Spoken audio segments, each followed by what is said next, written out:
Olá pessoal, tudo bem? Hoje nós vamos conversar a respeito de uma matéria que muita gente tem dificuldade, mas que a matéria não é difícil, é só porque as tias que dão aula por aí costumam dificultar a vida da gente.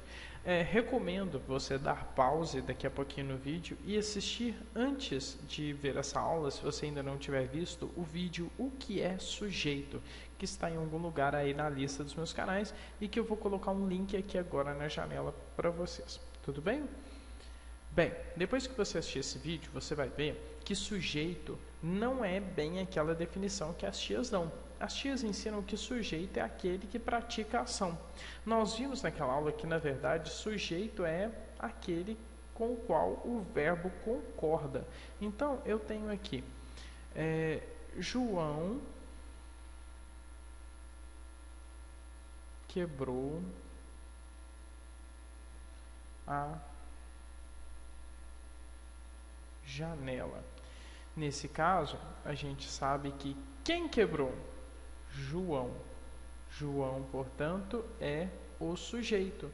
Nesse caso, a informação das tias, que sujeito é aquele que pratica a ação, prevalece, porque afinal de contas, o João realiza a ação de quebrar. Nessa matéria, a gente aprende que todo elemento que pratica a ação se chama agente. Tudo junto aqui. E aquele elemento que sofre a ação do verbo se chama paciente. Então, agente é o que pratica a ação, paciente é o que sofre. Se eu mudar o foco da frase, se eu parar de falar do João e começar a falar da janela, a janela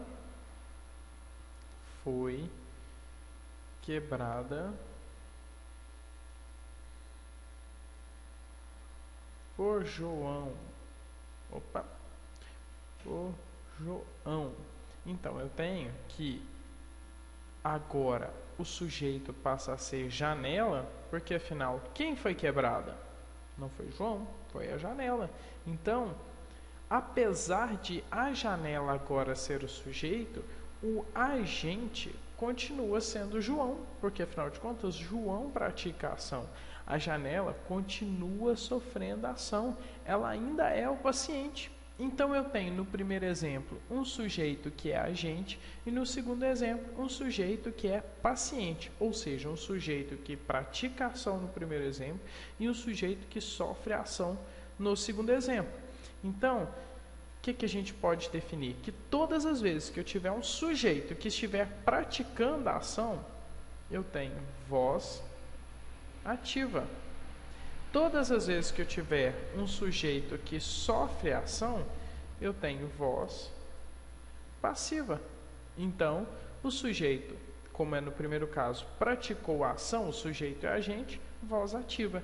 O sujeito sofre a ação, voz passiva. Detalhe muito importante. Todas as vezes em que o sujeito sofrer a ação, em que eu tiver voz passiva, esse agente aqui vai se chamar agente da passiva, porque afinal de contas, quem pratica a ação continua sendo importante, mesmo o sujeito sofrendo a ação e a voz sendo passiva. Ok? Então, ficamos por aqui. Até a próxima.